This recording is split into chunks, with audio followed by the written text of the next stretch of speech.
কেমনে আরে চেঞ্জ দাঁড়া, চুপ থাক, আমি কথা কই। এত চেঞ্জ, এত বড় লোক হইছিস কেমনি? তা আবার দুইটা বডিগার্ড তোর পাশে। ওই বেটা ওই বড় লোক আঙ্গুর চিন্তা আছে না। কইছিলাম না আমগো লোকের কেউ বড় লোক হয়ে গেলে আম করে চিনবো না। দেখছোস ওই হবে আম করে চিন্তা আছে না। কিরে মামা কেমনে বড় লোক হইছিস কম করে? যা তো ভাইয়া, টাইম নষ্ট করিস না, খেলা দেখতে হইব। ওই দি টাকা পয়সা কামায়া বড় লোক হইয়া এখন আবার আঙ্গুরের সাইডে যেতে কয়। এত বড় বড় লোক হয় কেমনে হইলো? শোন, জ্ঞানী লোকরা মূর্খ গলকে বেশি কথা কয় না, জাগা তোরা। কি রে মামা, আরে হে দিনকা দেখলাম আর আজকে দেখতাছি পুরাই চেঞ্জ। কিছু একটা গাবলা আছে ওর মধ্যে। শোন, এত কথা কর সময় এখন আমার কাছে নাইকা। তো করে কাট দিতেছি, তোর অফিসে আয়া দেখা করিস।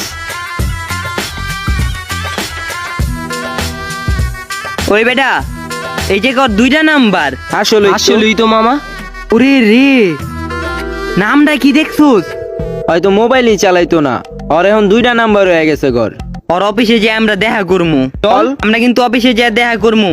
ওই আয় মামা রে মামা কেমনে ওর তো লগে বড় দেখা লোক করমুই। মামা রাতেলের অফিসে কিন্তু আমরা যামু, যাই অর্থে কয়া ময়া একটা চাকরি নিমু। রাতেলে যদি ওর অফিসের একটা আমগরে যে কোনো পদে চাকরি দিয়া দেয়। ওই দেখছোস দুইটা সিম চালায়। হ্যাঁ। কি রাসেল কি হয়ে গেছে? আচ্ছা বন্ধু, তোরা কি আমার কবি কোন রাসেলের কথা কইতাছিস তোরা? আরে আমগো লগে চলতো যে এন্ডো রাসেল। আমগো লগে চলতো রাসেলে দুইটা সিম চালায়, হ দুইটা বডি গার্ডও। আবার দুইটা বডিগার্ডও আছে। অফিসে যেতে কইতে তুই যাবি?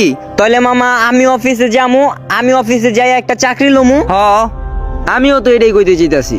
তোরা বেটা হুদাই ছেড়ার লগে ফা ব্যবহারটা করলি, আরে তো আমরা পড়া চাকরিটা লইতে পারতাম পরে। হন রাসেলে মনে হয় যে কোনো একটা বড় পদে আসছে, ওই মনে হয় মাসে লাখ লাখ টাকা কামায়, ওর কাছে আঙ্গো যাইতেই হইব। তাহলে চল রাসেলের কাছে যাই, এত কথা না কইয়া। হ চল। দাঁড়াই মাইটটা মাইরালো, ইস গেল না। থো দেরি হয়ে যাবো। তোর চল এটা ভাই। মাইরা মনন লাগবো না।